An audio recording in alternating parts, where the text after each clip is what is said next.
Here we go. Welcome to welcome to Bug Free Productions, where today we'll be looking at some programming again with JSON and Unity, and we'll be doing some fun little things there, continuing to save and load. So we've pretty much taken care of most of the loading stuff so far. There's just a small issue of actually making the loader that's the object before we can do our first full test. So we'll probably get to start testing some of that today,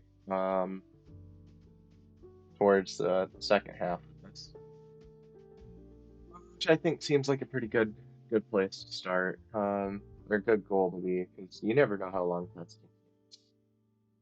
Um, that's part of the thing with this series is kind of just to show there are like obstacles and stuff, and quite often, um, when you see me struggle on like a couple things, it's more so trying to run the stream and the development part at the same time, because my full developer brain is not thinking about one singular problem, it's thinking about two problems on many levels and timing, and then it's thinking about, it's not audio even still working. Windows is weird. Case in point, Windows had an update that totally like broke my Bluetooth, but only the microphone part for some reason. So that was a fun fix this morning. Fortunately, it's just remove and re-add device, but it's weird. And it took probably about 10 to 20 minutes just to figure out, like, the test, see which is working. Um, the sound settings are kind of weirder to get to on I'm used to.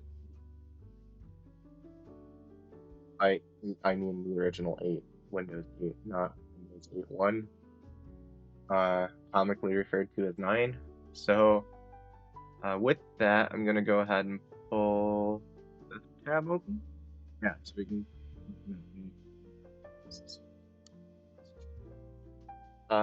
throw out some questions and just talk about what they've been working on today. Have one cool thing to show today, which is why I haven't quite turned the music off yet. I'm just gonna use, we're not gonna start development until I feel this is really fun. Um, if Unity wants to work for me today, which is entirely possible it doesn't. There we go. Okay, so you guys have pretty much seen this part before. I've demoed it before. The thing I just did was, so you watch and it does the IK where it tilts according to the ground tilt, and then it shifts back to the gravity zone normal. Which you may be thinking, oh, that sounds really easy. It probably takes like 10 seconds to program that. And yeah, it absolutely takes 10 seconds to program that. Problem with it is it's not obvious how you program that. Whee! And I also fixed the jump mechanic, so it goes by the racers up, not the racers, not the other script, which was not. Whoa! That's fun. And that's the gravity change, it's just not set up right yet. I haven't really set up the rest of the scene to deal with all that stuff, but that's kind of a reason behind all of this crap here, is just, what objects are we looking at? You see, here's a gravity zone. That blue bar is a gravity zone. That's a gravity zone. I mean, those were. To see gravity. I can change force to move it in certain directions and certain tilts. So there's still a little bit more testing to do with it, but for the most part, I think that's actually done, which is fun. It would be more fun if I had that done like a couple weeks ago or something, but you know, things be like that, you know? So, that as it is, uh, if seeing how I make things like this are interesting to you, remember to check out the Twitch if you want to check out the stream live and chat while we work on some stuff or ask questions. It's give at BFP. You can find the schedule up on the as well. Then we have the youtube.com, and that is BugFree Productions, where all the videos and programming tutorials are stored. And this one's been running for a while. I think this is the third video. Yep, session 3. So if you see stuff that interests you in this one, like the loading features and abstract factory, I really recommend that you go back and start after the stream to, or before watching this video, to go back and check those because there's a little bit of setup you'll have to get through before um, being the factory pattern and the cooling system that I set up, and then you'll be able to follow along because then you'll have, unless you're already a kind of experienced programmer, you probably want to check those out. Season programmer already. So, with that, we're probably just going to start with some JSON stuff. We're actually going to walk back a little bit because I don't want to mix your JSON. We're actually going to do is go to scenes, and I might need to find my glasses at some point here. Here's some glasses. Be back in 1 second.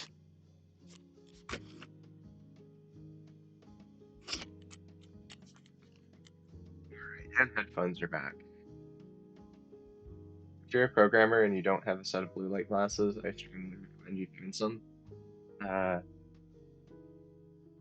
example, I get migraines if I don't have some kind of blue light filter on at nearly all times of the day, which is just wonderful. So with that, I'm gonna go ahead and turn the music off, which will take just a second here. And then we'll go pause, cool. And again, all the music on stream is usually game chops. If you watch the audio, not audio, the drawing, yeah, art and drawing type streams, all that music is game chops usually as well. They're just nice for background music and for like studying or if you're just trying to wind down for sleep. Which is how I originally found them, was there's all the sleep mix. There we go, headphones are on right now. We're just gonna go ahead and make a new scene, create, actually I'm gonna go tests for this one, because it is a test scene, I won't be using it for anything else. Create a scene, there you go, and I'll switch the camera over to this scene. That looks pretty good. Victory, okay. F2 for renaming in file structures. MP, what is this going to be? Just call it JSON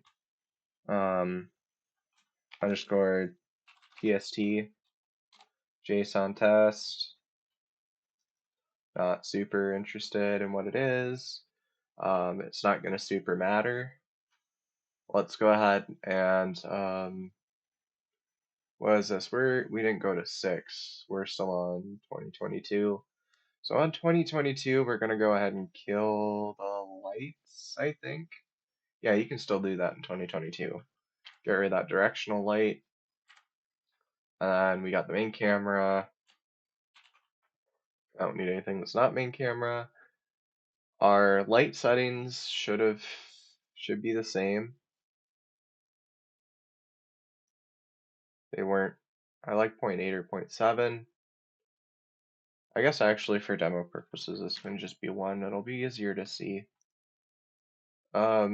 environment reflections, all that stuff. I don't really mess a whole lot with those. My stuff's usually in like um more so in game mechanics than visual type stuff. And of course, visual type stuff can be in the game mechanics, but that's usually a designer comes to you with the concept and measurements if you're gonna code something. At least in my experience, that's how I usually have it done. I don't usually go up and say, hey, this reflection, what if it was a mechanic? And just leave it there. Because what does that even mean? um, so usually they'll come back with or somebody will an actual request will look something like what if we made the reflection more vivid, um, or more blurry based on like a safety mechanic or like a sanity mechanic. So it's like with that value, and then you just kind of code it apparent according to how their input would be, or according to how the other input would be. Is usually how that goes. You're not going to visually just start with something that affects visuals. It's usually going to come back with specific areas of measure before you start programming anything with visual stuff, because you can really just mess that up. Um, which I have. So let's go create an empty maybe. What do we want to do? I want a 3D object. I want a plane because that's what we always start with because I'm boring. At least when it comes to the start, I don't like to do anything up front that might have to be redone later. And I want this at -1. Um, -1 old holdover from like some 2019, 2018 days, where Unity had trouble compiling the gravity functionality for certain scenes. I don't know why, but it did. So somehow, for some reason, this helped me avoid that problem, putting your plane down below 0. I don't get why, but that's how it is. I think it had something to do with the gravity 0 getting set way the heck up. Because I did kind of fix it, but I couldn't figure out exactly how to change that setting so that it worked. Anyway, so that we don't have a blank freaking screen out here, let's go ahead and create some 3D objects. Um, I'm going to create a sphere, which I'm also going to just go here and right click transform and hit reset. And we're going to go and get a 3D object, and we're going to go a cube.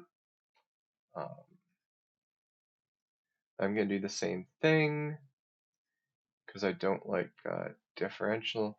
And actually, so let's just so I don't need to see them both right now. I'm not that worried about it.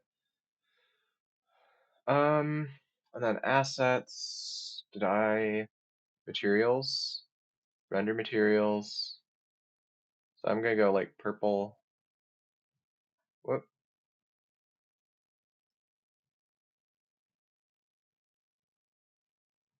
Huh. Okay, since I can't see anything, I guess I'll just double click on that. There we go. And then we'll zoom out. Cool. So I want purple on there, and I want um, material on that. I want, maybe we'll do like something like that on the sphere, just to make sure it applied. It did not.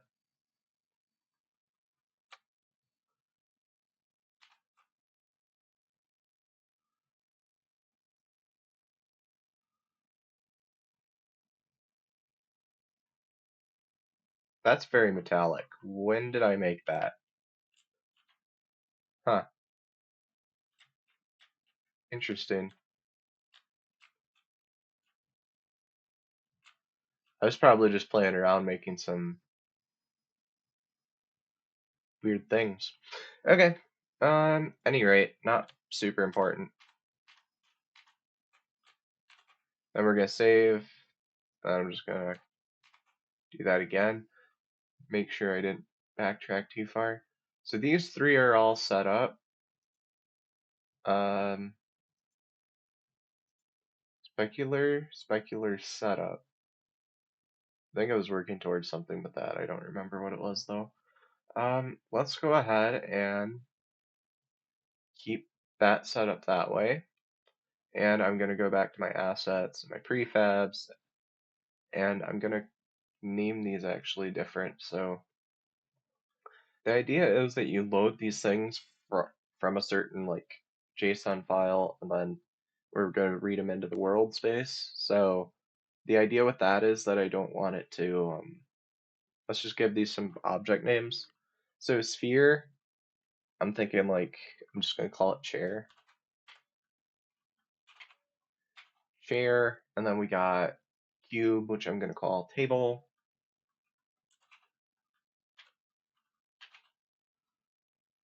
If I can type today, which is possible now. Table. Um, yeah. So table.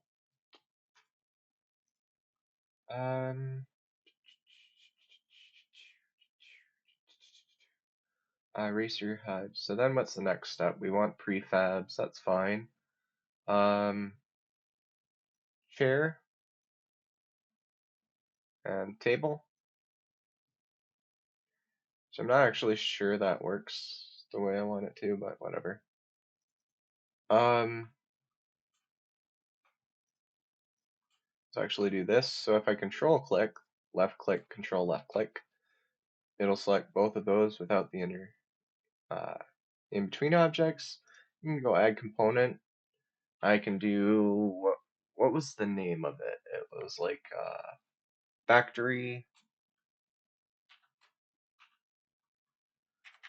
item from my namespace. And then here's where they're going to differ. This one's going to have a NA of table, ABLE table, and this one is going to have a ID of chair. If you remember from the last one, these IDs were set up so that we could, in fact, from an abstract factory that we'll go over briefly in a minute to recap,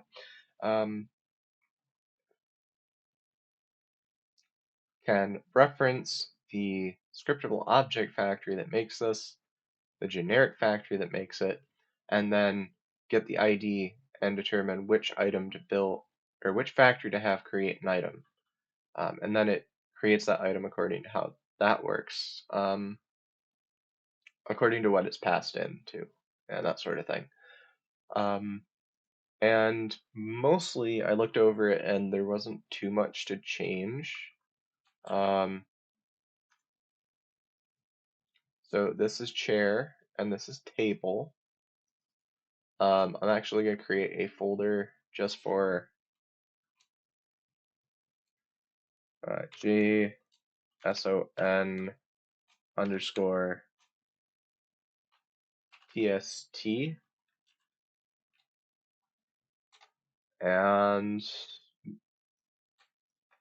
throw those guys. Can I not?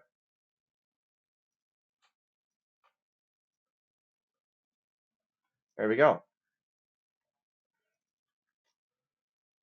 And then, so these guys are good.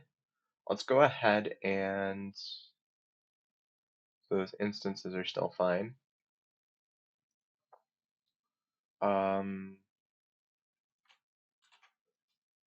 Let's create an empty, and we need an object loader, right? So it's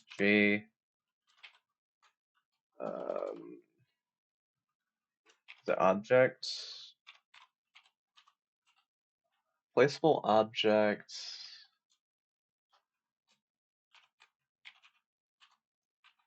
placeable, I can't forget what it's named.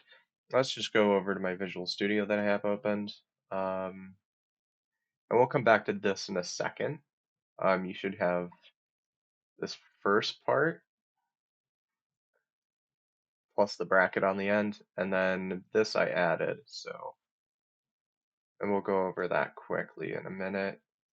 Bridge placeable object,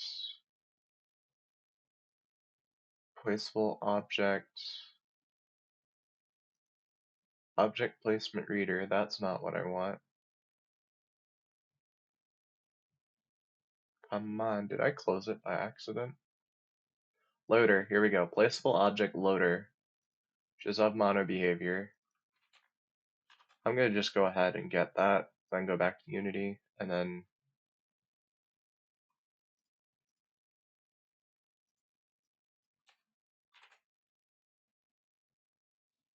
object loader, why? Yeah, there it is. Placeable object loader. The reason it's still a mono behavior, I'm not sure if I want this like as a separate thing, like if it's should float outside and not be in the scene, or if I want it in the scene yet. But mono behaviors are really easy to test in Unity because you get your system and your other thing to run and test. So we got that. Um, that's kind of why that's like that. It's actually just empty right now, and we'll be filling it out as we go here. So we're going to have placeable object loader. Then we actually have to go back and we're going to cover the abstract factory and show what that looks like, kind of. So this is still a scriptable object, abstract factory SCO, scriptable object. Um, with the menu names set accordingly, I always go scriptable object, and anything I create has this. So if you're actually looking at building a game, I mean not game, if you're looking at building assets, um, you may want to use like a company name here, or something like your company name SCO. Uh, SCO is the way I notate it. For SC for scriptable objects, because SO wasn't very visually identifiable, I think. Um, I like to have at least 3 letters. That's just kind of my thing, though. Um, but anyway, abstract factory basically goes in here. You can see create item takes the ID. String search ID is just being this ID that comes in, and string factory ID is equal to null, and then this for loop goes through and tries to hit that. And as soon as if search string equals factory ID, we create an item, which this could probably be simplified, but we're going to leave in the extra variables because it helped me logic this. And once we know for sure it works, then we come back and simplify, and then we test again, which is, yeah, almost always how I do things, depending on the deadline. Um, if search string equals factory ID. Then we have create item in this way, which does the same thing but takes in a placeable object, or an object placement, a placement, and then shifts through the additions we made in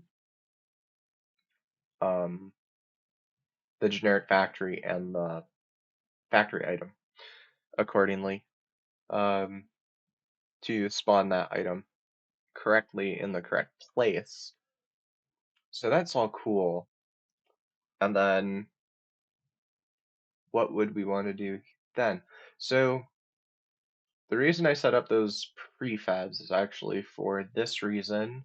If we go back to my object placements JSON file, so if you're following along, you should be able to go to and remember your file path. Remember the file path by default, unless you change it, is users, username, app data, local allow, and then from there you should be able to find it. Um, that's just kind of your default one for different paths and stuff. So,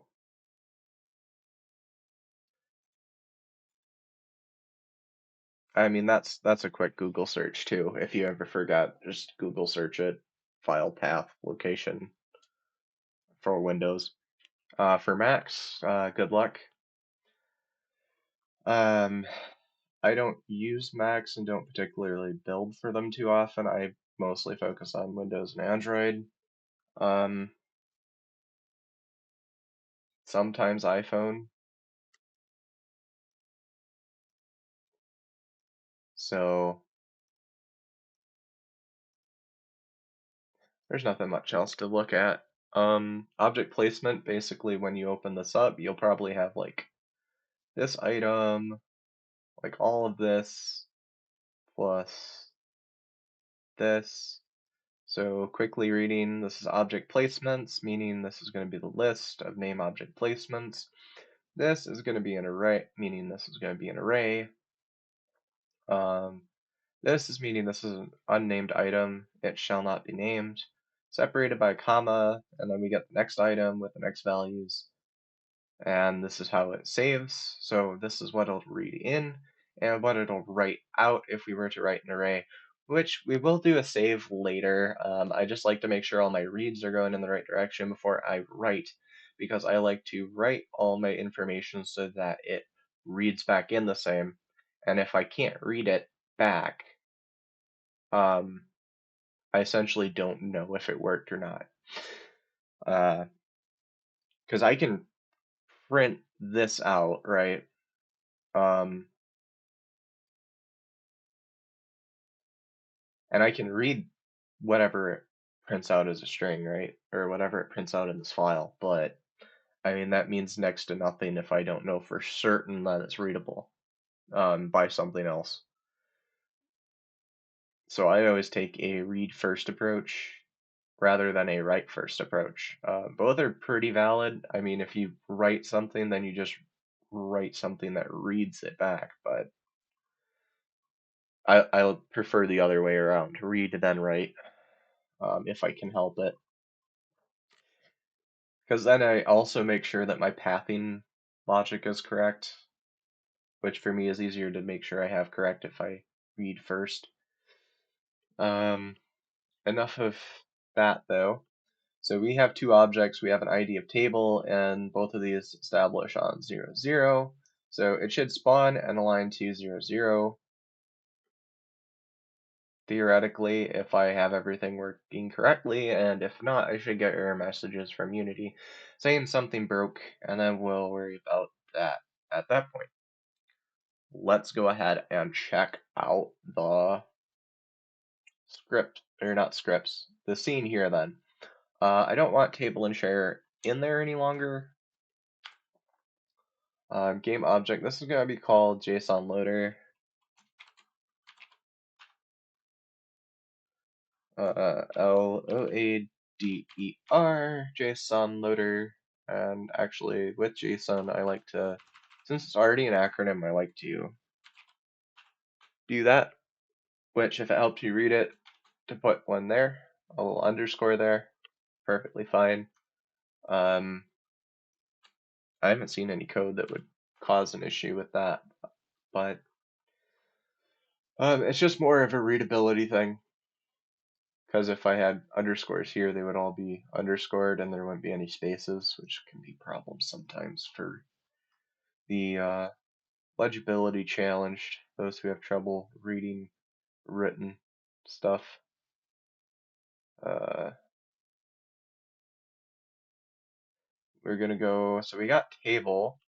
There's one other thing I need to do before I start my test, and that is to go over to, I'm in prefabs, assets. The structure I usually do for this is, if you remember, scripts, and then I'm in reading JSON. Nope. Did I leave it in SEO params? No, I left it in factory stuff. Yeah, so here, generic factory, abstract factory. Okay. So here we're gonna do a little bit different. than we used to, which is I need not a C sharp, I need a factory, an abstract factory. And I want to leave it called the abstract factory because I don't particularly have anything else. It's gonna have two factories. And then I also need to create, I gotta scratch my eye here. There we go. I gotta go and create a folder. Not a folder, more objects. Go create placeable object. Factory, nope. Generic factory, I need two of those. One that's gonna be uh, chair, CORY, chair factory,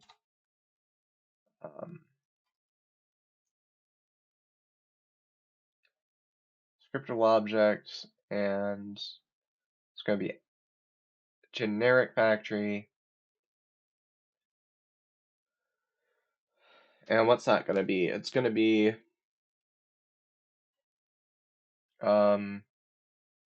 table. Whew.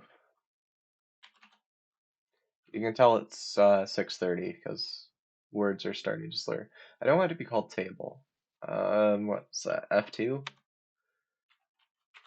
Table factory. Table factory. And then this is going to have a game object that is, go to assets, and then we're going to go to, what am I selecting? Chair right now? It's going to be a chair. Cool. And then table factory, table in assets.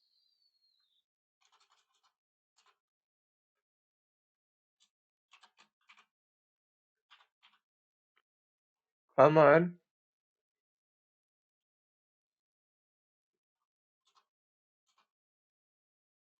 Something's messed up here.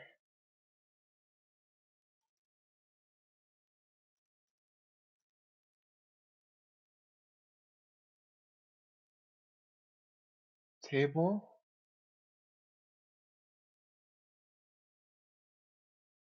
Factory item. Control C.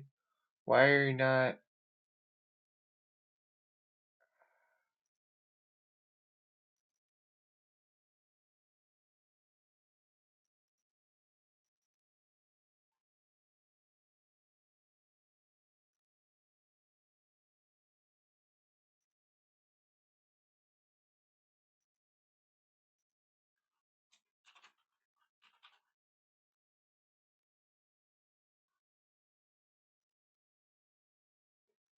There it is. Okay. There we go. That took entirely too long to find. So those are all set, and then the abstract factory, which has I set an array of 2, which is actually a list. It's just serialized field. So serialized field of list, chair and table.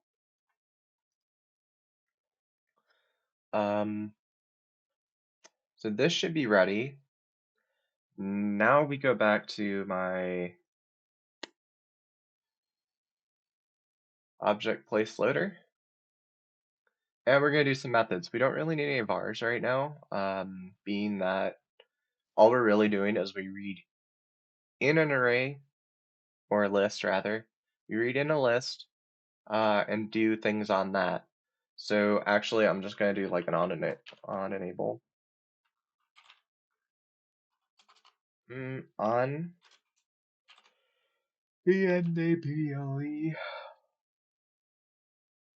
That's not right.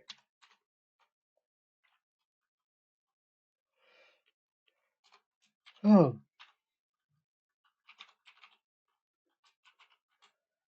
Did it?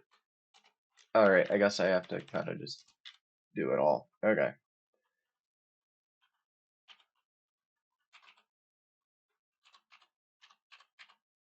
Detected virtual void all by hand. It's not, that can't possibly be right.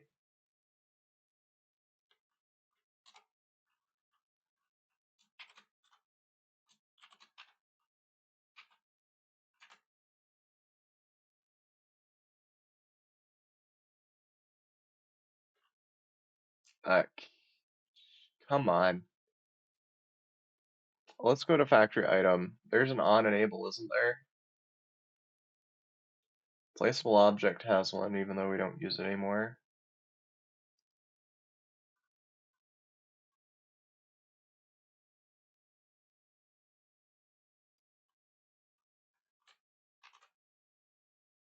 Um, that would be loader. Oh, that did fix. Okay. Maybe it was just taking too long to load. That might be it. But essentially, I don't usually continue until I know, like, if it's supposed to be a certain color, I don't continue unless it is. Um, with very minor exceptions. Virtual void. So that's ready. And then what should we call it? One of those exceptions is going to be right here. So let's say I want to create something here that calls to the reader and then boom, runs the thing. So I'll probably say something like spawn objects.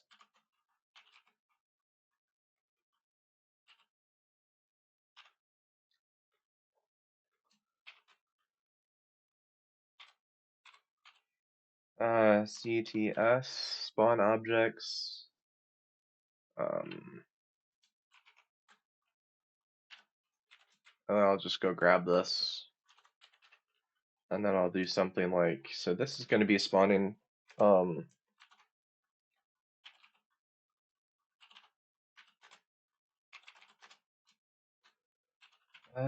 list of OBJECTS from a list. And then I'll type in here like my protection level, which is going to be protected. I do want to be able to override it later. Virtual, and my return type of void, spawn objects, and do I really want parameters? Probably not right now. We're just going to do one test anyway to make sure the cycle works. Then once we know the cycle works, we might mess with this, probably in an overloaded method, not in the original. I tend to do it that way just so I have this one to fall back on if I mess it up. Mess it up, break it, hit with a truck.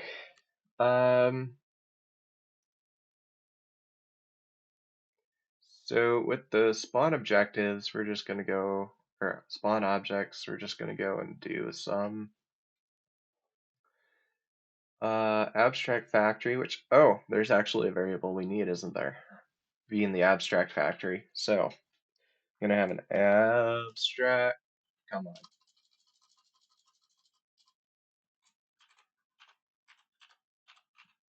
Abstract factory SEO. And that dude is going to do some, what? What is it? Let's call it A B abstract factory, ABF. Let's set that equal to null for giggles and defaults. Um,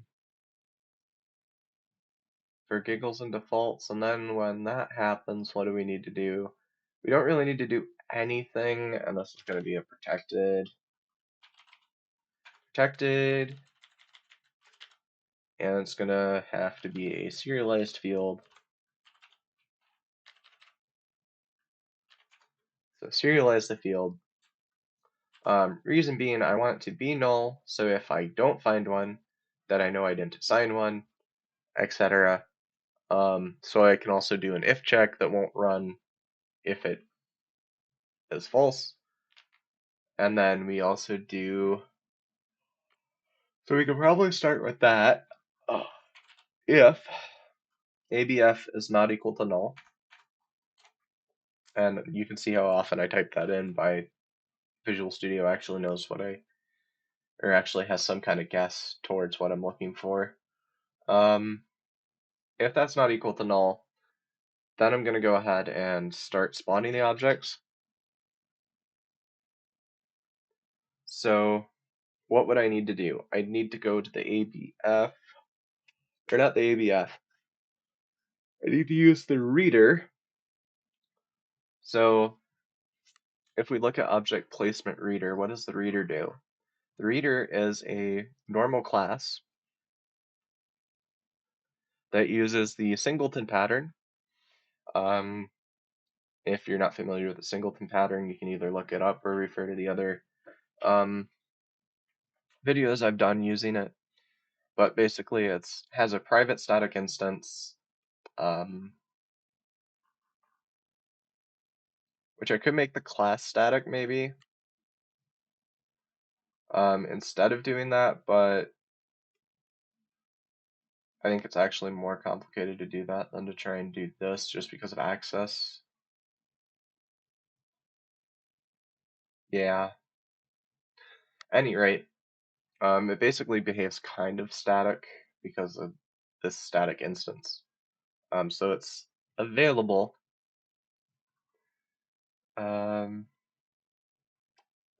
And basically it just, so find object placement, and find object placements, which is the one we wrote the other day. This was for a test to make sure we could, load data being just the XYZ position and rotation. And this being the test for this being the list that we can use to spawn the other objects, because this will have basically a list of the placeable, the object placement data. So that's cool. Then what do we have? So that's all we need for that. I'm going to just use this back arrow to backtrack to the last class that I was actually working on. Not racer input bridge, not that one. There we go. If you ever forget where you're at, there's already a back arrow in here to just go back a few steps, and it goes back lines too. So it starts with lines. So if I click up here and go up and then go back, it goes back to that line that I was just on. So that's kind of cool. Cool little things to help you get through. I hate that it keeps adding Unity visual scripting to my document. I do not use it. I do not want it.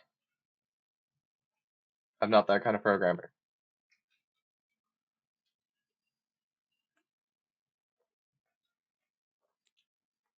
Outside.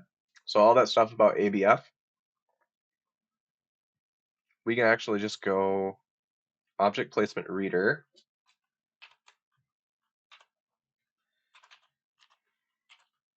objects, placement, reader, dot, and then we get capital I for instance, the getter, because remember that variable's private, so we use a getter to get it, which we set up at the bottom of that page I was on. I usually put mine in this accessors area if I'm going to do a getter for private or protected variables. And then we have instance, and we need dots,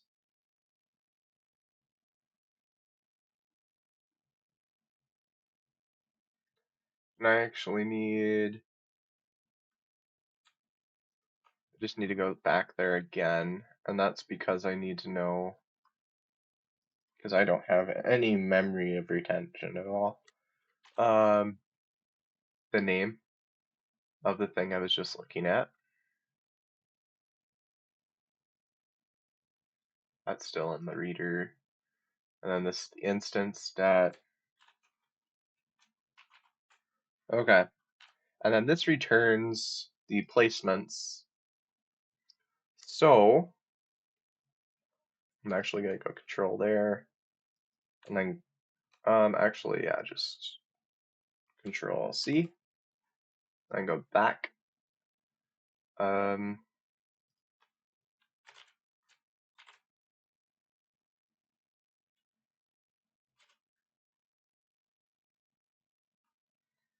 so I'll probably go obj plcs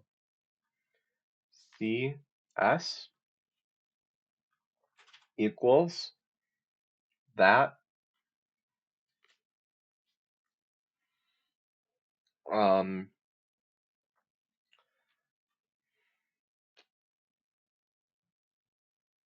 cool. So right here, and I'm just going to comment as we go to, I can walk through it later. It's the list of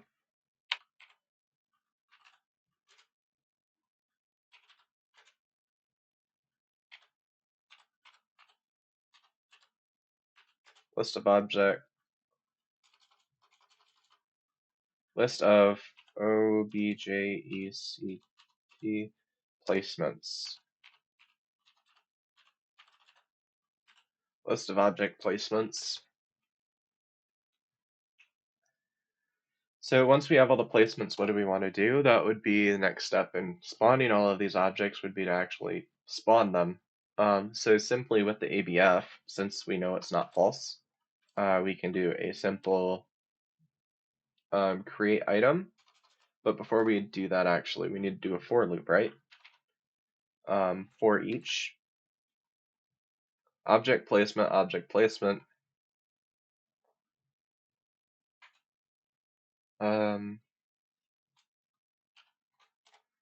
So for each object placement in placements, actually, since it was so kind to spell it for me, Control RR.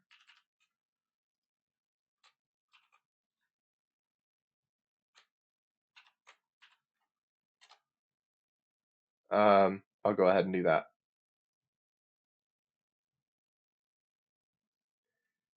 So for each one of those things, we need to go to our ABF, do dot create item. Whoops. Okay, I'm just gonna check my, yep, audio is doing fine. So we're doing create item, and if you remember right, there's two different ones. One uses an object placement and one uses just transform. So if we're putting transform in here, actually I'm gonna just follow it back real quick. Follow it back, look up TF, create item down here. This is why I leave my overloads close together too. They should be together and never like separated by other methods. Create item, transform, object placement. Does it freaking matter? Create item, a placement. Why does the transform matter? When is this used? It isn't. Okay, so I am gonna get rid of that because that's dumb. I'm not gonna use it, I'm not gonna have it in there. The ID is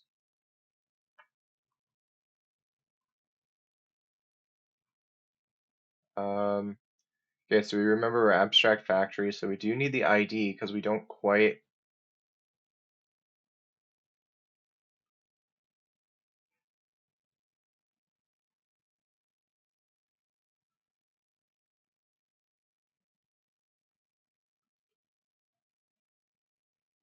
All right, because he gets the ID,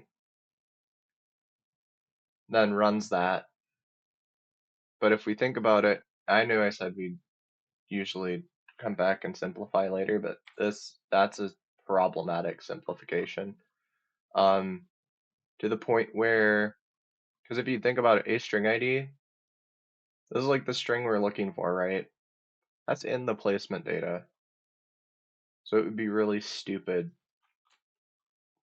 to have pass that in, like get it by reference to pass it into a method that also receives the same placement information is not all that good. Whether it processes different timing anytime at all, that's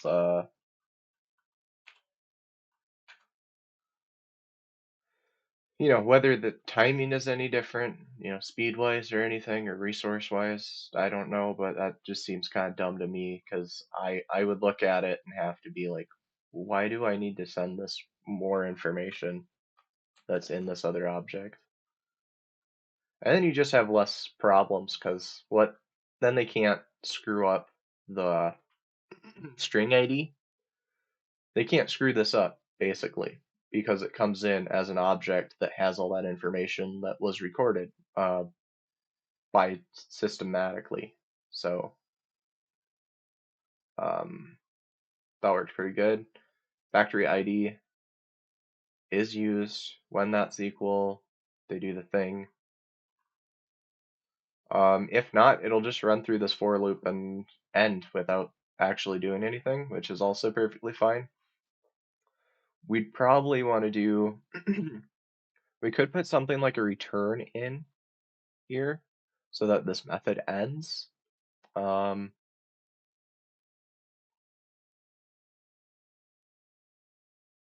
but yeah, it's fine for testing right now. That would be something that could add that if we wanted to make it better. Um, with that object loader, I also like these little stars on the end of the classes. That's a really cool thing to pay attention to, and you can possibly use. So if you do all your changes and then like once you have everything linked up because it reads in your active changes, when it's going to like check for errors before it runs, then you can actually, if you keep them all starred, then you know which ones you're working on and which ones you're going to and from. If you have like an absurd lineup like I do across the top of the thing, and that'll keep you from having to worry about other things that were could be problematic. Uh, and just if you do Control Shift S, then you can save everything you're working on across the whole thing. So that's kind of nice, nice function and thing to keep in mind. Create item, and we just throw in the placement because we only really have the object placement information. Um, Object placement, and then that's really all we have to do for that, because once we give it to that, the abstract factory will go through and be like, okay, do I have any with the object placement ID for factories in there, which we also set up to have reference to the item ID. So they just go get the item ID that they make, pass it up to the abstract factory, and then the abstract factory is like, okay, so for this object placement, do I have an object that matches its ID and can be placed? And then places them. So all cool. Now we're getting to the stressful part, which is where we actually get close to the place where we can start putting stuff in. And I lost track of where the loader is, which is what I'm on. Duh. Spawn objects. So yep, that should be good to test. Should be all hooked up. Let's go ahead and go to our Unity and see what it actually does. Um, Again, we're testing our actuals against expecteds. That's how I like to refer to it. Abstract Factory, we only have the one, so beautiful. Let's do a play, and see if we get any errors. Ooh, object reference not set to an instance of an object. Beautiful. What do you mean? Work for Productions Factory SCO dot get item ID is it.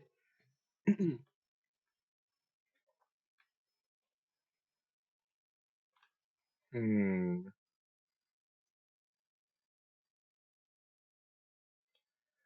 Item ID. So that means that somebody's item ID. What did you go to get? Item ID in generic factory, return factory item dot get component, placeable object.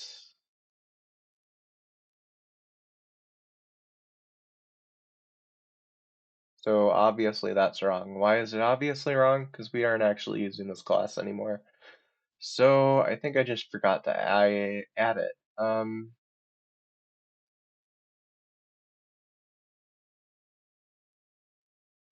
I also changed it a little bit. So it's actually just going to be factory item dot ID. I'm going to have to go to the factory item to figure this out. Item ID. Factory item ID. Why is ID gone? What? What happened? Did it not save? Doesn't look like it's saved. Well, that's crap.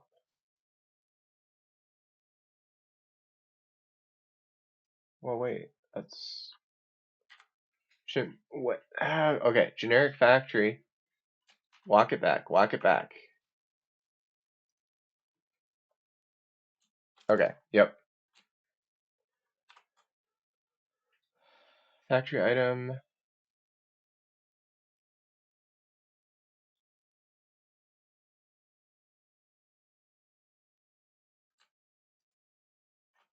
Factory item, which is the game object. Crap. Okay. Walk it back. Factory item.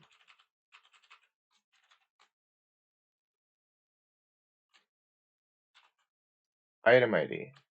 Because factory item shouldn't have an capital ID. Correct? Correct. So lowercase ID. Yep. Okay. That's my issue.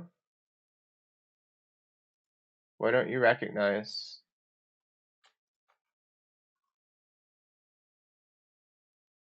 It's regular ID.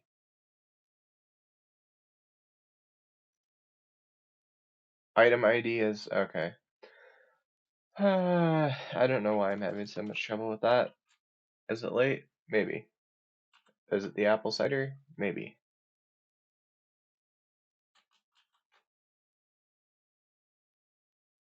Okay. Any rate, let's go and do some Unity, and let's go ahead and let it run. Boom. Does it do anything? Yep. Are they there? Table and chair. Chair is underneath. Let's pull a chair out. Let's pull out a chair, and we don't see it in the camera because it's actually like different axis that I'm looking at. Okay. That's cool.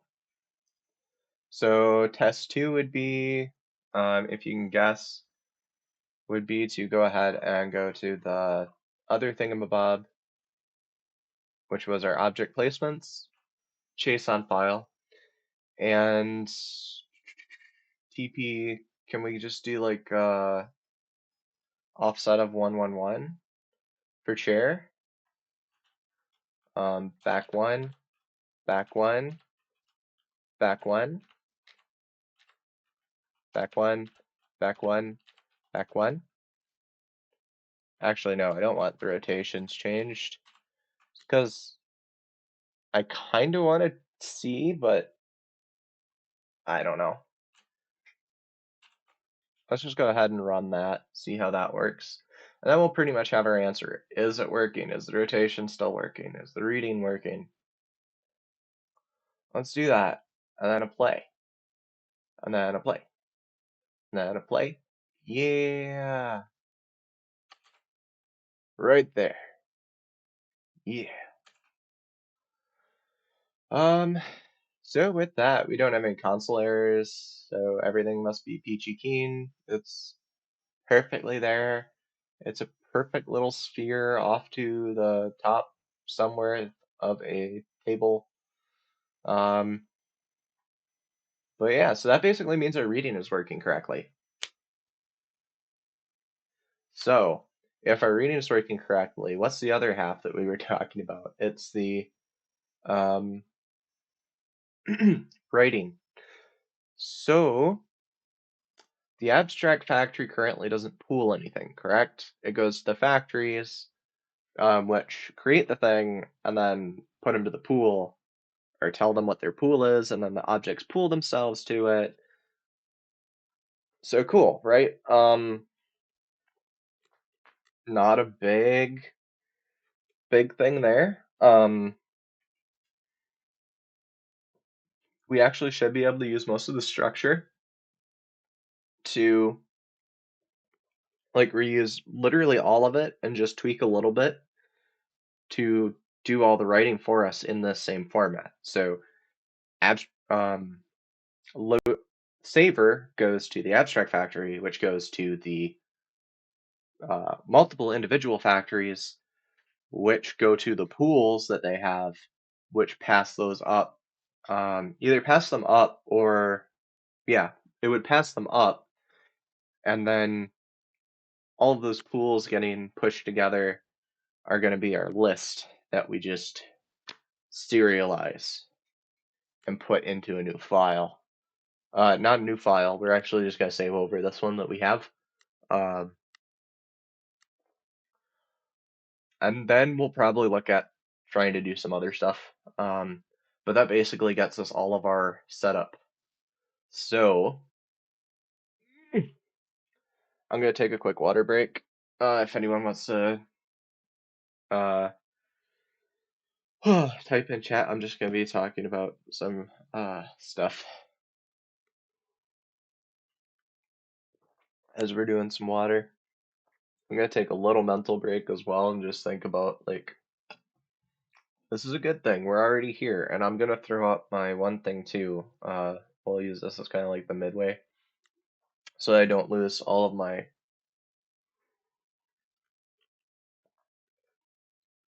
moisture in my mouth. So we have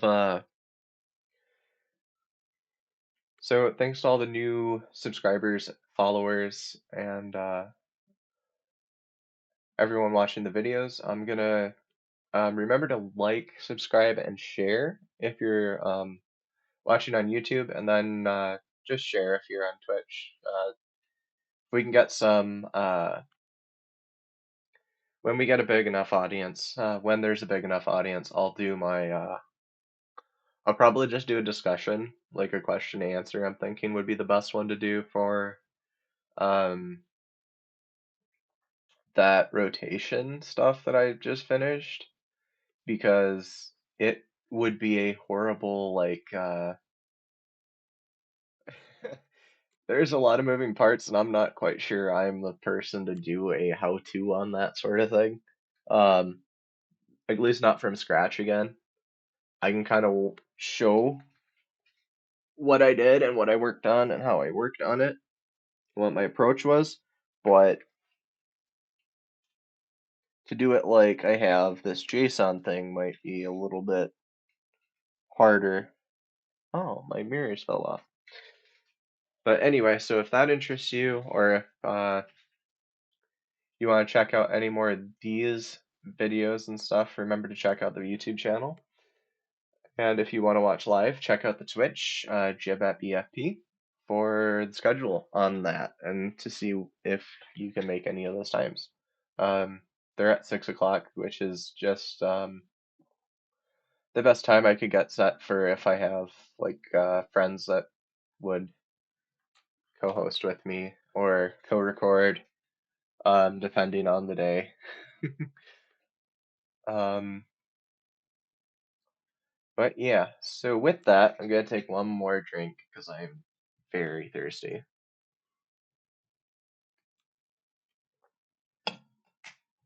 There we go. And with that, I'm gonna head on over to start working towards, not gonna finish today probably, but we're gonna start moving towards making the writer. So I'll get this camera switched back. Yeah. And now that the camera's switched back, I'll go over to here and just start doing some 3D object empty. No, create empty actually.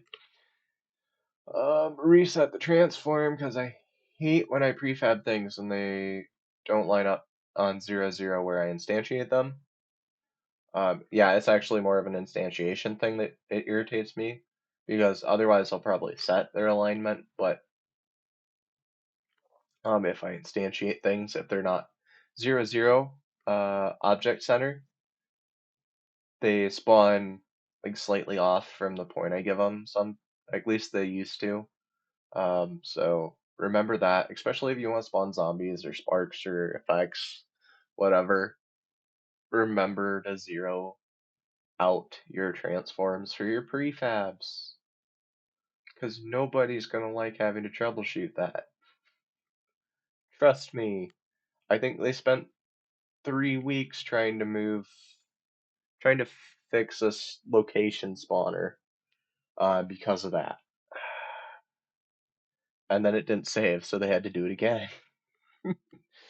uh, so JSON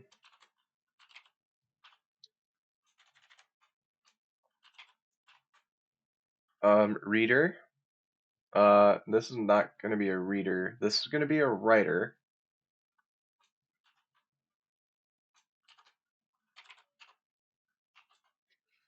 Writer. And just to make sure that we're ready to do this, we got to do that first. We have to make sure we are indeed ready to do that, because if we go to the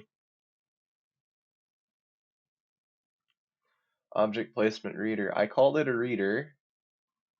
Does it have a write functionality yet? Instance, it does not. So I could create a new writer, a new one that does the writing, but that's redundant, ain't it?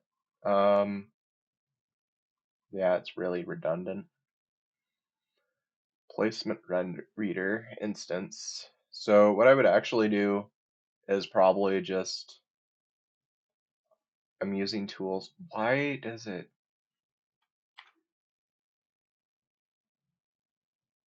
System IO, I'm perfectly fine with having extra in there because I might use it at some point. But reusing the namespace that this object is in is just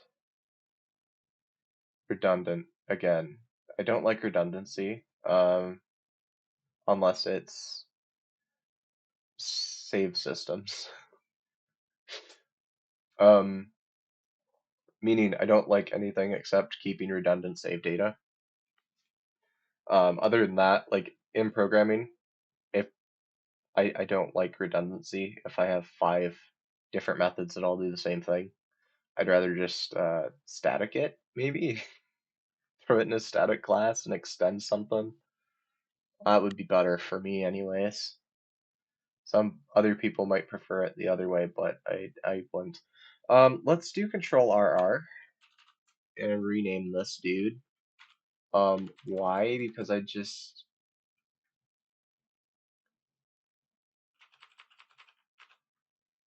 so it's gonna be read.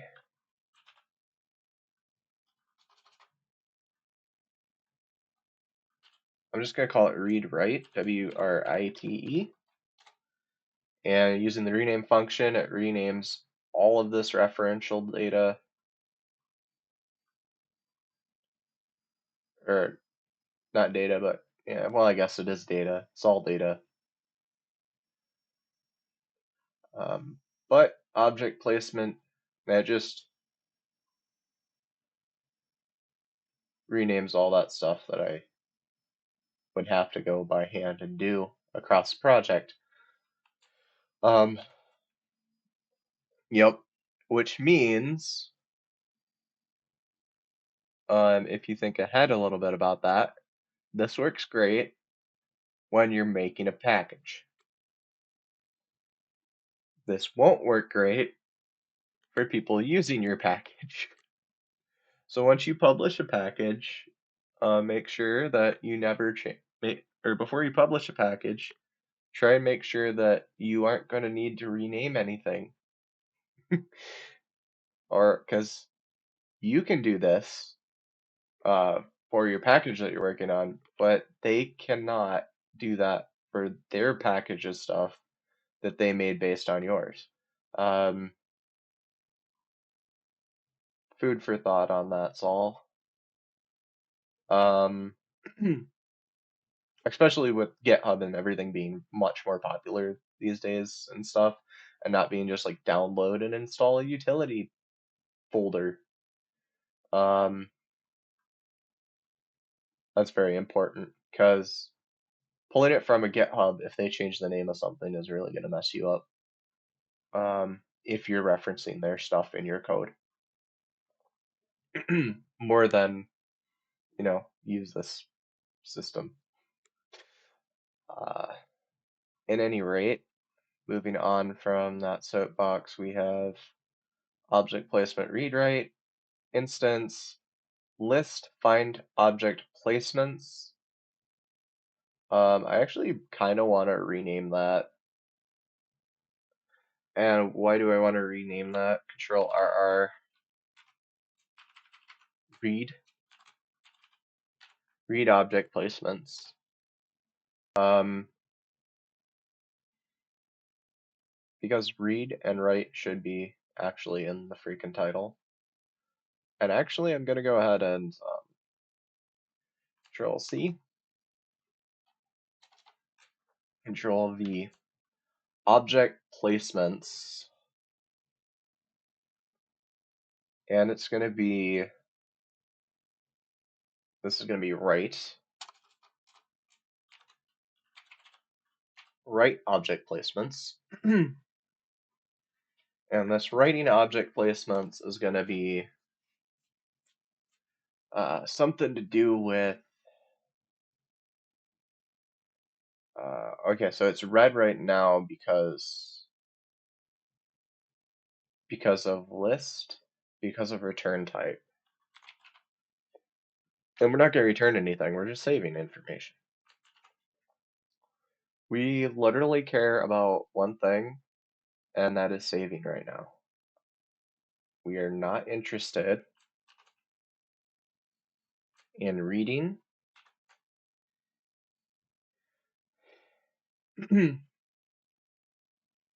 anything currently.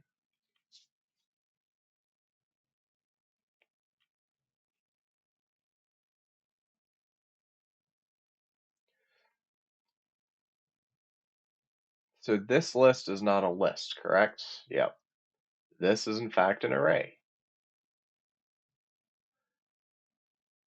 You can tell because read file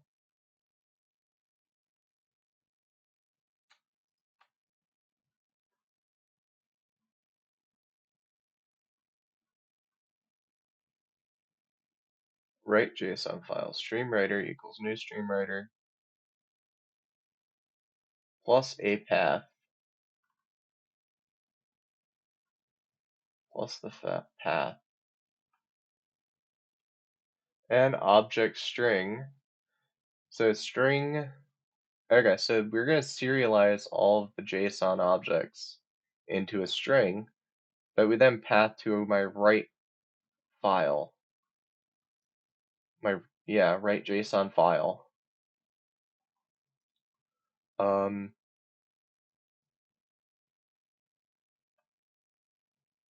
file a path would be that extended path of users blah blah blah plus file name dot extension,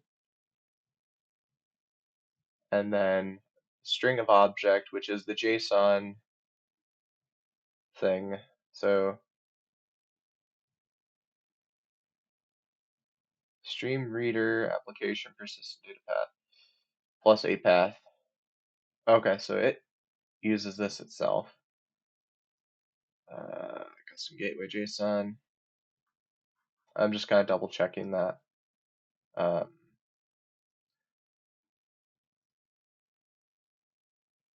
Write an object string. So we would use, so this returns JSON text. So let's look at our read JSON utility from JSON object custom gateway instance JSON read file replacement path object placements to list. To list is our link to make it a list. But we do use the JSON utility. So write object placement. We're going to make a string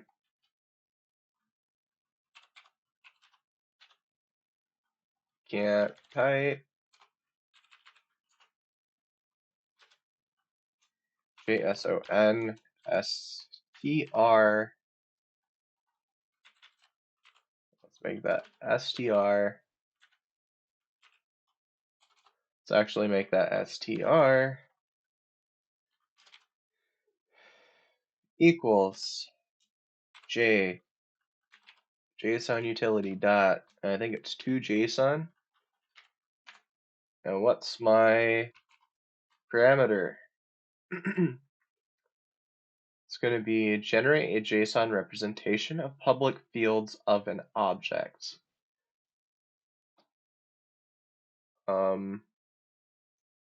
Just gives the object. So to JSON, even easier than from JSON, it sounds like.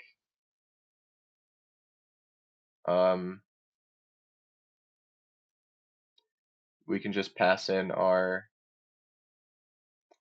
list that we didn't really define here.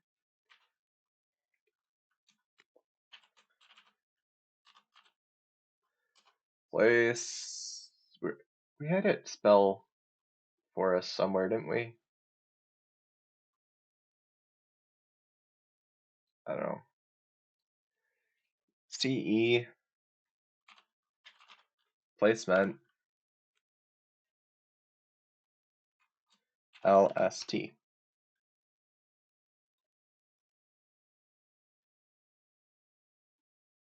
And I think it has to be a serialized. I don't know that I can do a list into there. So what I'll actually have to do is a placement list dot to array.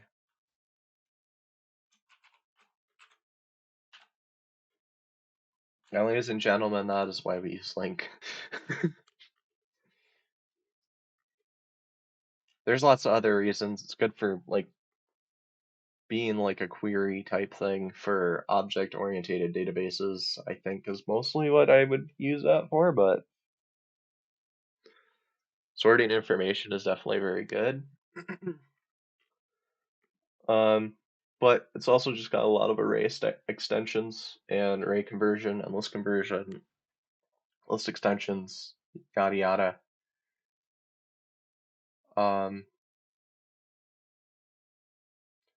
So then that, and then what would we do? So we use the same, where is that? JSON utility dot. So this is to JSON. This is just to the other objects. And then I have a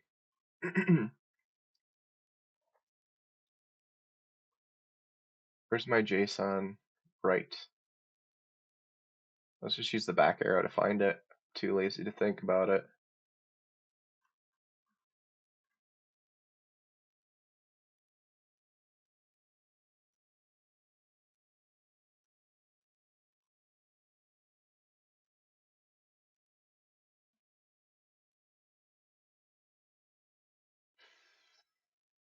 Come on.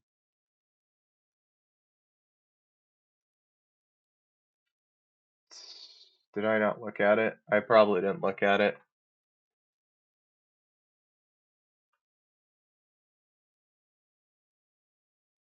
I think it's this though.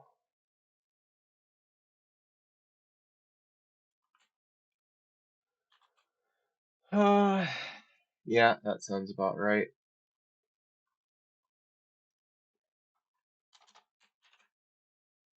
Instance.write JSON file.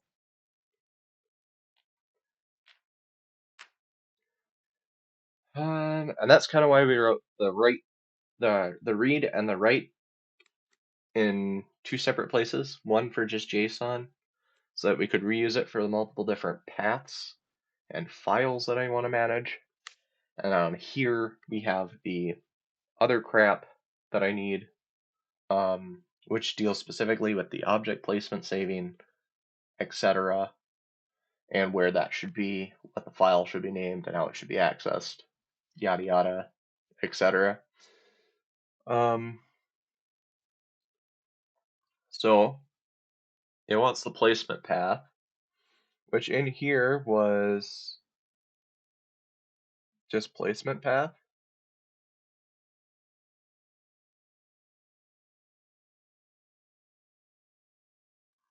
Placement path in the JSON string, because it does use the application persistent data path. So I can, that's actually a full complete suggestion.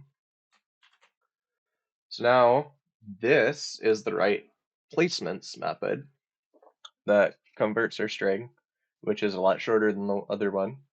Or actually not shorter. Shorter, yeah. Eh, it's about the same. It's still very easy to use this utility, and it's not at all worrisome once you get to know what the heck you're doing, especially if you make gateways and set up your stuff that way. Gateways was one of the things I definitely have to give a shout out to my Professor Burke when he was um,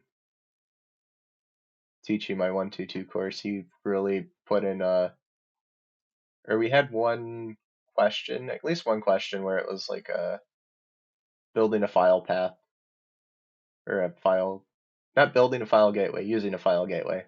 But we did build file gateways in class and stuff, so that was kind of nice. Which is a really good concept if you're doing read, write, and in any case, print a web to have some kind of system to do that, which gateway is a good way to do that, especially since it's a reusable way, and then you can have other classes that edit where we're sending information and that sort of thing. So this should write to a file. This should work completely well. We should throw it up to the next level, which is the other classes we made, where we need to slowly accumulate our collection of crap to write. So we're going to go to object placements. Is it placements? Placements JSON is just the stuff. Placeable object loader. We're not doing a loader. We're doing a writer. And we'll actually go to like generic factory, I think is our next step, right? Because the factory has a pool. And just gotta check. Create item, do I poolable equals factory. Pool, I check pool. That's a thing. Use factory item, pushes in pool.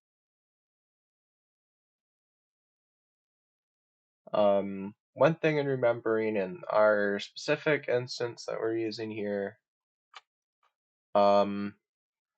factory item has a pool, but it isn't necessarily pooled. So we're going to use, because right here, pool equals AGP, pool equals AGP, generic pool. We have that, But in the case of this one specifically, we want our factory items when created with an object placement um,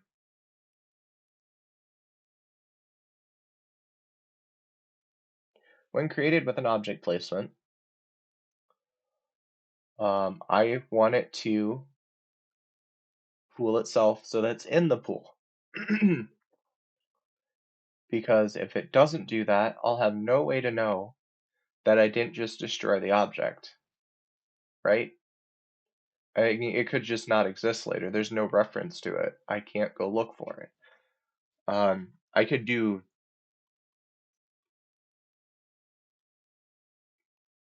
this a couple of times, which would be functional, where I just go and do pool check and pool check everything out of the pool. Well, no, I couldn't because it wouldn't be in the pool. So I would have to just like look for all the items with a certain name, and if I renamed it, that still wouldn't work. So that's why we're kind of doing that. So in factory item, I kind of do want that to where it's going to pool itself automatically, because I don't think there's anything telling it not to display if I do that. So we're going to pool it. So to do that, we simply go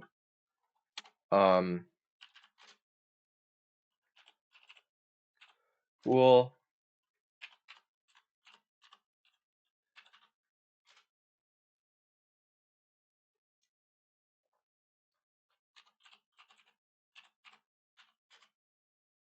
with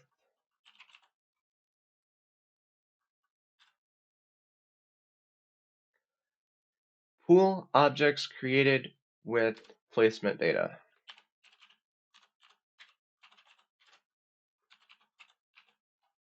So this is pool dot what's pool object puts in its own object, and this is going to be this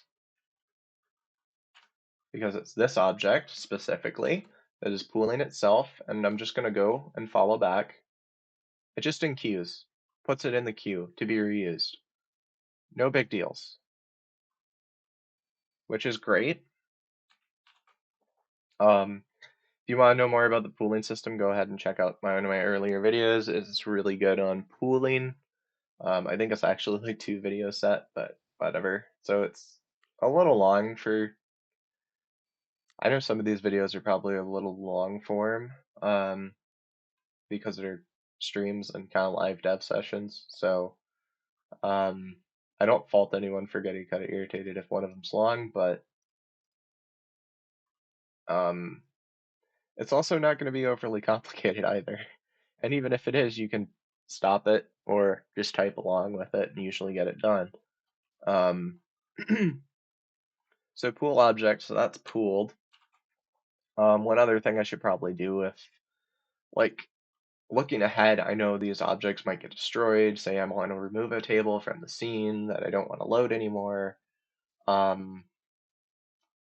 probably need something to remove it from that, right? So I'm going to go ahead and create an onDestroy. And this is probably just going to be for this. I don't know how I feel about that. I don't feel good about that. So we're going to open up a line, and it's going to be like protected virtual void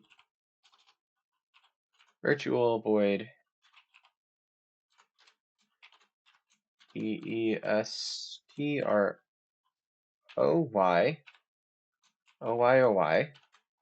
And basically this is a method that runs when an object is destroyed. It's like a callback kind of thing. And this onDestroy is basically going to do this thing whenever it is destroyed. And let's go check poolable objects. So it has a pool and it has a check pool. Um, Up till this point, this is all we needed, right? Add object to pool.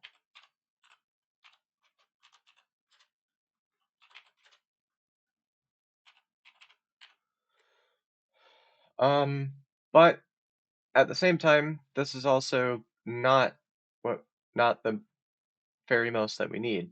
We'll also need something that is public and removes from pool, because on destroy, when we're saving information out and stuff, that would be, if we weren't saving anything out, that would be perfectly fine. It can sit in there and it'll die in memory after it dumps, right? Um,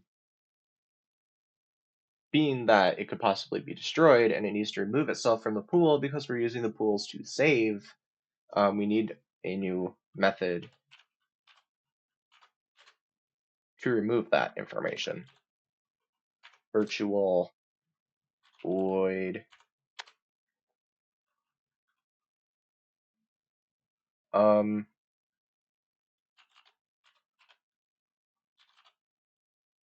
which is going to be a problem, isn't it? Crap.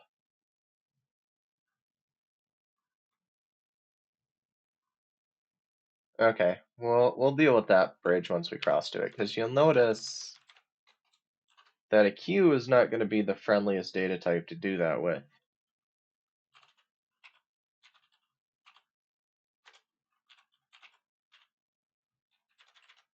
Um, which I'm actually going to go rev from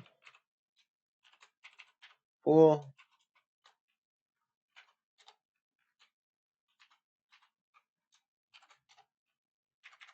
and it's going to need a type. It's going to need a type of poolable, a poolable. And why does it need that? Because it needs to know what it's removing from its pool. Let's try using some link. And why would we use some link in this circumstance? System.link. And why would we start using link in this circumstance? I'm kind of hoping they have an extension for the queue, since they have a lot of array extensions. It's more just kind of hope right now, that I can go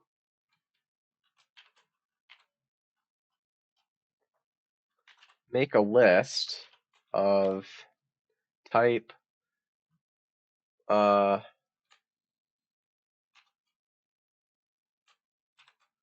poolable,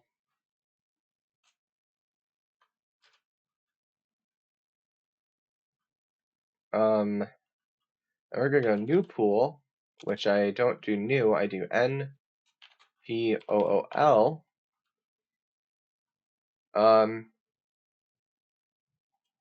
is equal to poolables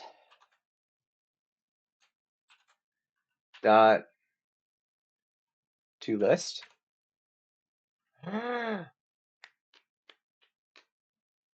Which, now if you have any experience writing lists at this point, you can guess exactly what I'm going to do. I'm going to go to the n p o o l new pool dot move a poolable object. Ooh, and then what do we have to do? We have poolables equals n pool dot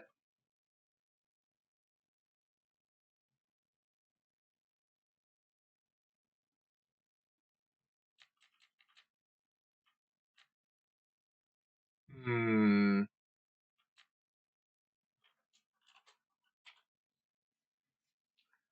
and that worries me.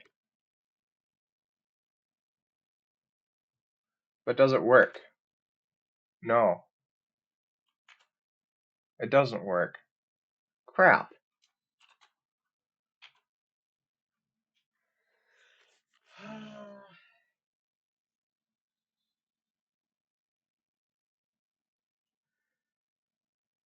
I can change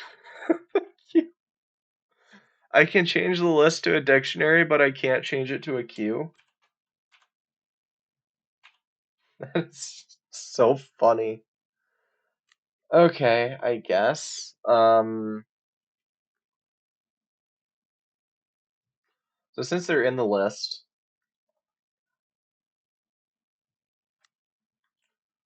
let's not do this here. Let's do this as a separate thing. Poolables equal, and let's make a new method. This one's going to be a protected method.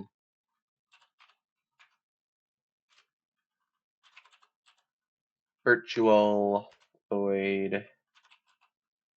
Why is it virtual? To override later. Void because I wasn't thinking about it. This is actually going to need to return what? I'm going to need to return a queue. Unless I set poolables in this method, which is probably better. So I will do that, which means I'm going to void.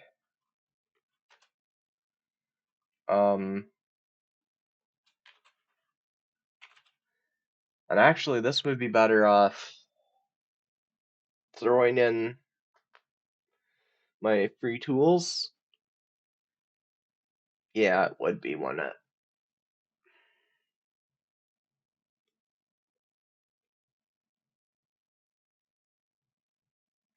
In which case it would need to return.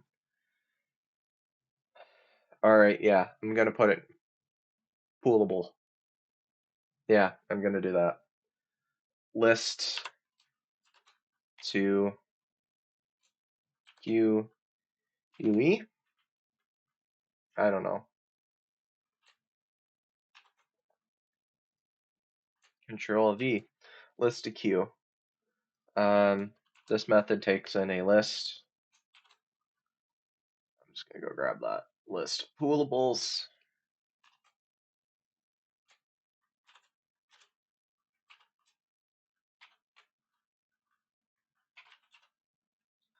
A list.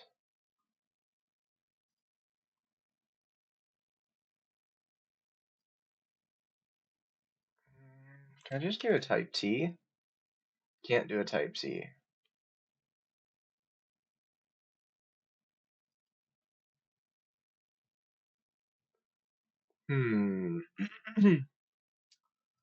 What if I just put a type of object in there?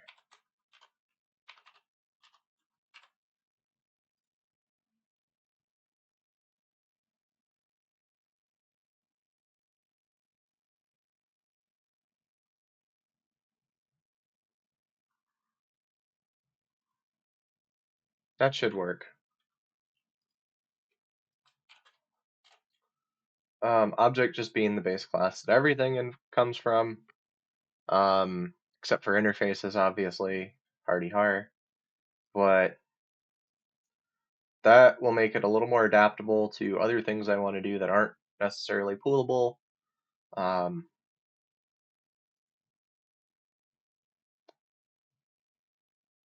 And I want to return a queue,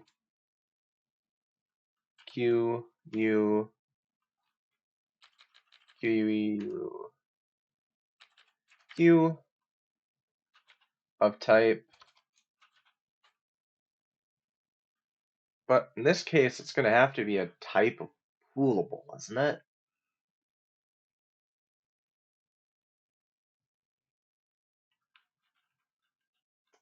Yeah.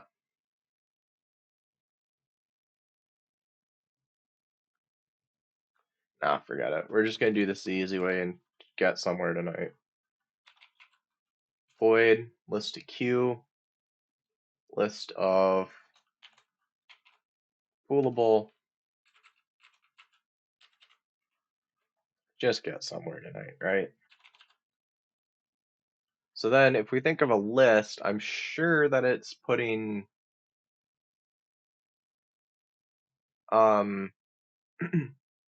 I'm sure that it's just translating it one for one, so in the same order. So like NQ would be one, and then it would be first out, so it'd be at the end or first, and then appending, moving up. I'm not certain. Not certain at all. Um, but I assume the placement for whatever a queue does would be maintained in the list. Because the first it would probably just use DQ is what I'm thinking. DQ to throw it in a list is how I assume they would do it. Um, Meaning that the first one to DQ would be the first one you put in. So for each um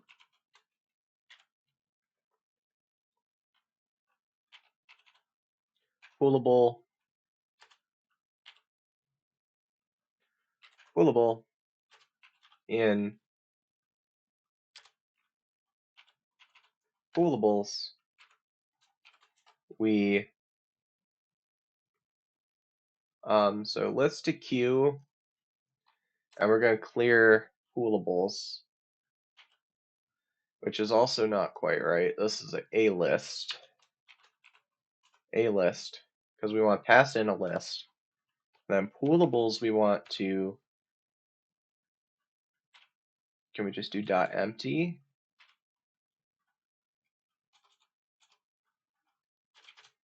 Is equal to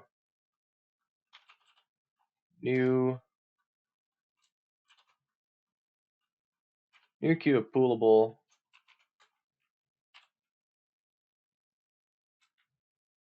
because we can't just do dot empty, right? Clear, clear, clear is what array uses, so we don't need that. Don't need to create an object, we just need to call clear. So step one, clear array.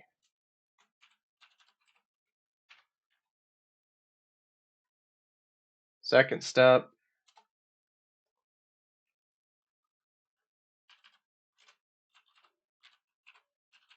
refill array. Uh, where's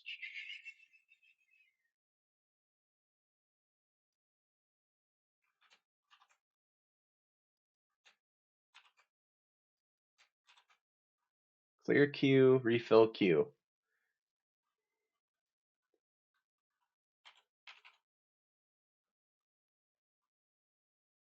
Poolables.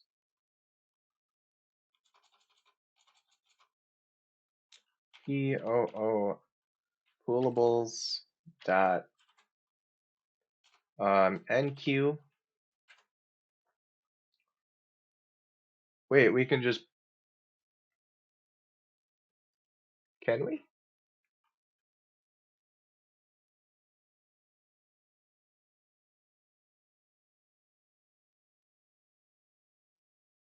Is that, hold on, can we NQ, what's this referring to? Poolable item, we don't need to deal with this crap, do we? Okay, let's actually see if I can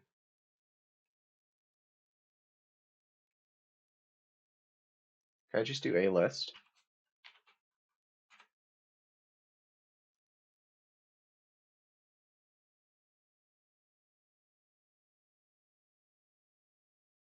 Oh, can't do that. Okay. It's kind of funny that we have all this stuff for lists and arrays and then we don't. Hey, look at the queue. It still has nearly the same amount of crap it has. I assume that's just because they built it right off the array and then lists can pull off of array information. But that that the queue doesn't, that they just didn't build that functionality into lists to be able to go back to queue or something like that. There's gotta be some way the data is organized that they didn't bother putting that in. So there's probably an easier way to do this. which we could just search for if we did like dot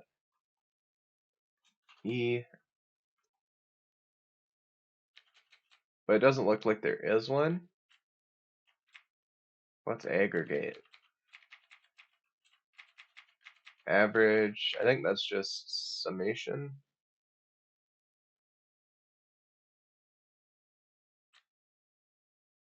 Yeah, I don't think it's anything.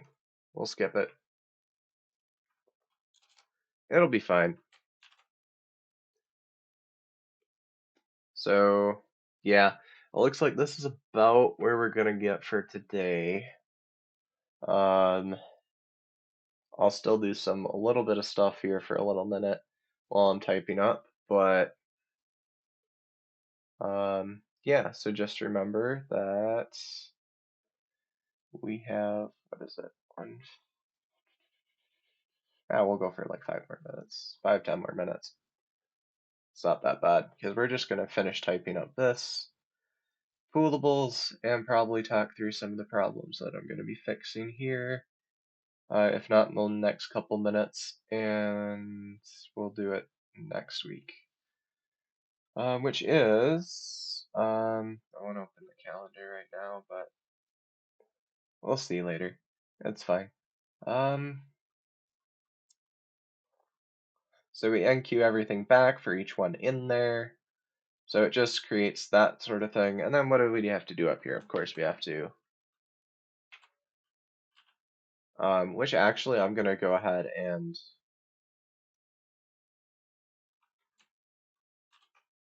refill queue is what I'm going to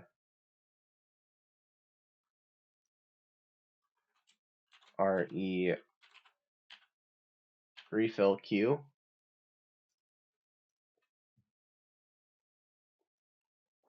Because I think that's a better name for it.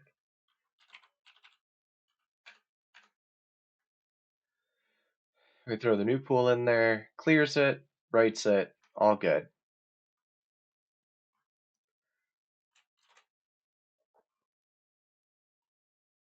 So what does that leave us with? 10, 8. Oh, that's like, yeah, this was started in like, whoa. Yeah. These namespaces do still throw me through a loop a little bit because I'll look at namespace and I'll be like bug-free production tools, and I also named that bug-free tool up there. That's like a static extension class for a bunch of static extensions for vector3 and for other things like angle measurement. Ugh.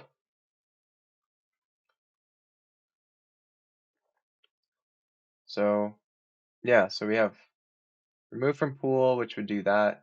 And then we can just go back to our factory item. So we pool object, and then on destroy we can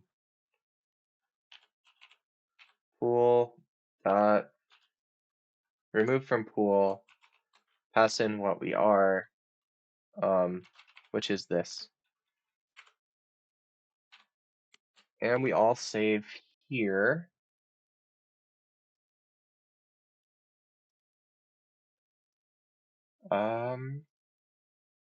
So now when we call on destroy, it should remove it from pool so that when it's destroyed, it's no longer part of the pool that we attempt to try and save, which would be a massive disaster.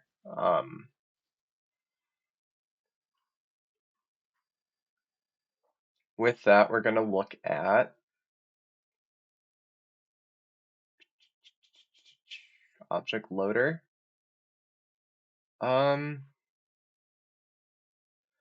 Might just go back and create a class and then call it for today because I need to get that class made, but I'm also not going to be getting very far past that because of the time limit right now. So we're going to save up in Unity. We're going to go scripts. We're going to go factory.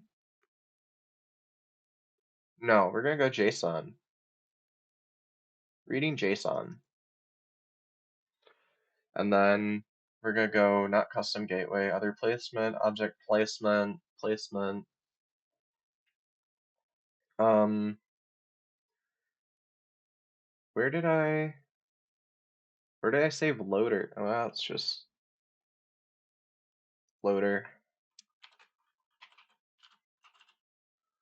Placeable object loader. Where'd you get saved to? That's just reading JSON. Okay. Create C sharp.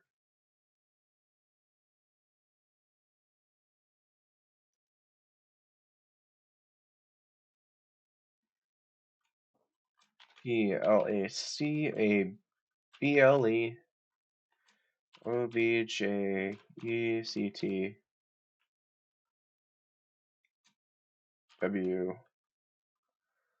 OBJECTWRIT writer. Placeable object writer. Open it up, throw in some comments.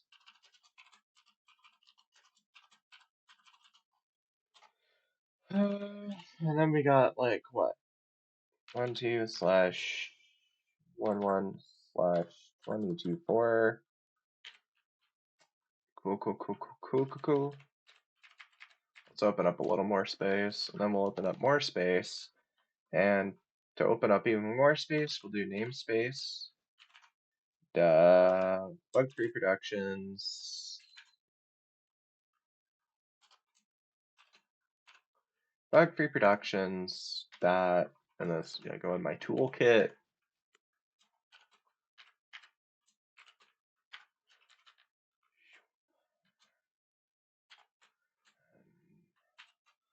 And we're gonna get rid of all this bonus code. We're gonna go bars.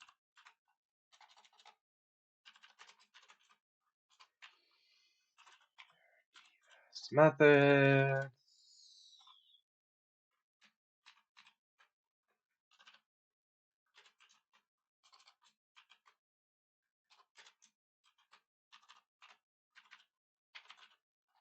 Accessor.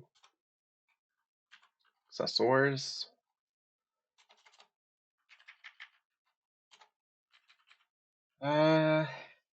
Save up.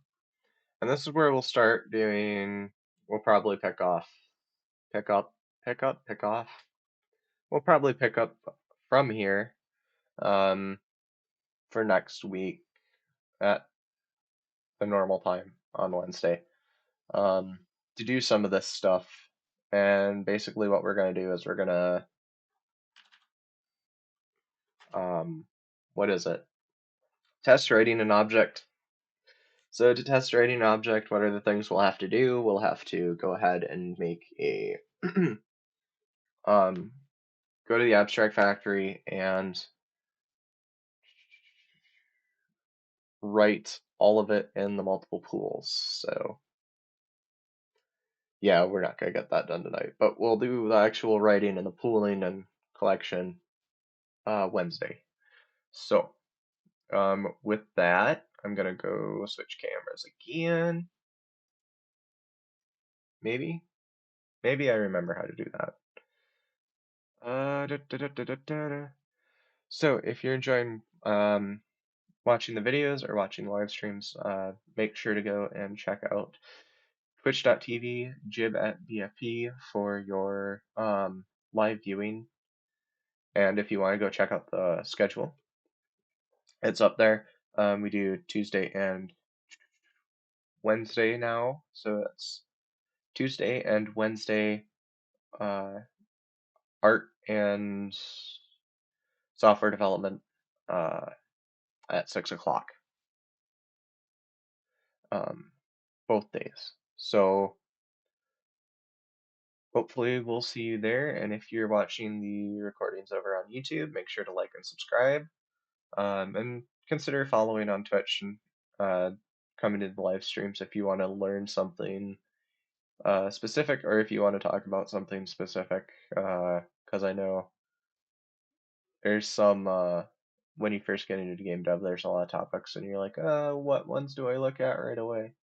But then we can have a game dev chat, which is free of these gnats in my room. With that, I'm gonna wish everybody a bug-free night and switch over to the music for a little while I finish closing stuff out. So here we go.